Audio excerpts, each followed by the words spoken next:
बिस्मिल्लाहिर्रहमानिर्रहीम। अस्सलाम वालेकुम दोस्तों, उम्मीद करती हूँ कि आप सब खैरियत से होंगे। वेलकम है आपका मेरे YouTube channel cooking with Rubina में, जिसमें आज की हमारी रेसिपी बीफ कोरमा है। अगर आपको मेरी रेसिपी पसंद आई हो तो वीडियो को लाइक ज़रूर कीजिएगा। बीफ कोरमा बनाने के लिए हमें तकरीबन 1 किलो बोनलेस बीफ चाहिए होगा, जिसके हम छोटे छोटे से पीसेस कर लेंगे। वीडियो में आप लोग पीसेस का साइज़ देख सकते हैं। 1 किलो गोश्त के लिए हम तकरीबन 1 कप घी इसमें शामिल करेंगे और उसमें तकरीबन आधा किलो दही शामिल करेंगे और उसको हल्का सा मिक्स कर लेंगे। इसमें आप जितना दाना रखेंगे उतना दानेदार आपका कोरमा तैयार होगा। अब मैं इसको यहाँ पर मिक्स कर रही हूँ ताकि दही और घी अच्छी तरह से मिक्स हो जाए। कोरमे में घी थोड़ा सा ज़्यादा ही डलेगा क्योंकि कोरमे की पकाई घी में होती है। ये देख सकते हैं आप लोग, दही का दाना बन चुका है। अब इस दानेदार से हमारी अच्छी सी ग्रेवी तैयार होगी। यहाँ पर हमारा घी और हमारा जो दही था वो मिक्स हो चुका है। अब हम इसमें मसाले शामिल करेंगे।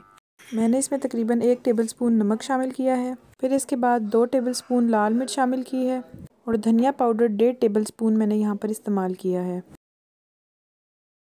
इन मसालों को हम उस घी और दही के मिक्सचर में शामिल करेंगे। हम इसमें लहसुन और अदरक का पेस्ट तकरीबन 1 टेबलस्पून शामिल करेंगे। ये सब चीज़ें शामिल करने के बाद हम इसमें कुछ गरम मसाला शामिल करेंगे।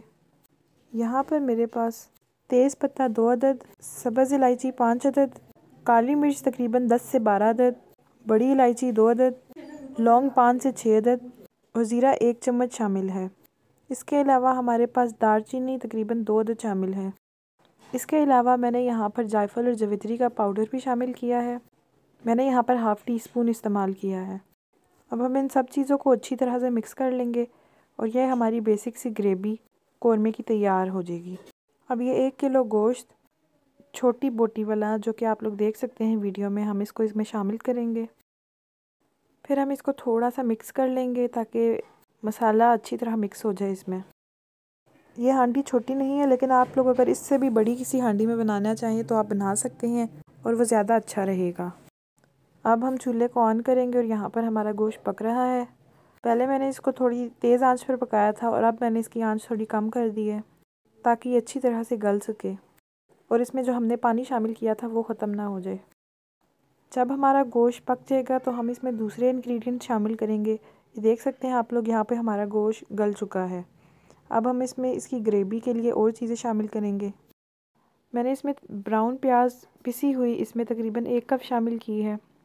आप खुद भी तकरीबन 1 कप प्याज लेके उसको ब्राउन करके उसका पाउडर बना सकते हैं, या फिर हम लोग ये बाज़ार से भी मिलता है, हम लोग वो भी शामिल कर सकते हैं। ये ब्राउन प्याज शामिल करने के बाद हम इसको मज़ीद पकाएंगे और अपने सालन की ग्रेवी को थोड़ा सा गाढ़ा कर लेंगे ताकि वो कोरमे की लुक दे। आप लोग वीडियो में देख सकते हैं कि इसकी ग्रेवी थोड़ी थोड़ी गाढ़ा होने शुरू हो गई है। अब जो जो प्याज थोड़ी सी फूलेगी हमारी ग्रेवी गाढ़ी होती जाएगी और कोरमे की शक्ल देगी। अभी भी हम इसको तकरीबन 20 मिनट के लिए पकाएंगे ताकि जो हमारे गोश्त की बोटी है वो भी अच्छी तरह से गल जाए। आप लोग देख सकते हैं इसकी ग्रेवी दानेदार है, जो कि हम लोगों ने दही को घी के साथ मिक्स किया था, उसकी वजह से हमारी ग्रेवी बहुत अच्छी बनी है, दानेदार सी। जी, तो यहाँ पर हमारे 20 मिनट हो चुके हैं। आप लोग देख सकते हैं कि हमारी ग्रेवी जो है वो अच्छी तरह से गल चुकी है और हमारा जो गोश्त था वो भी अच्छी तरह से गल चुका है।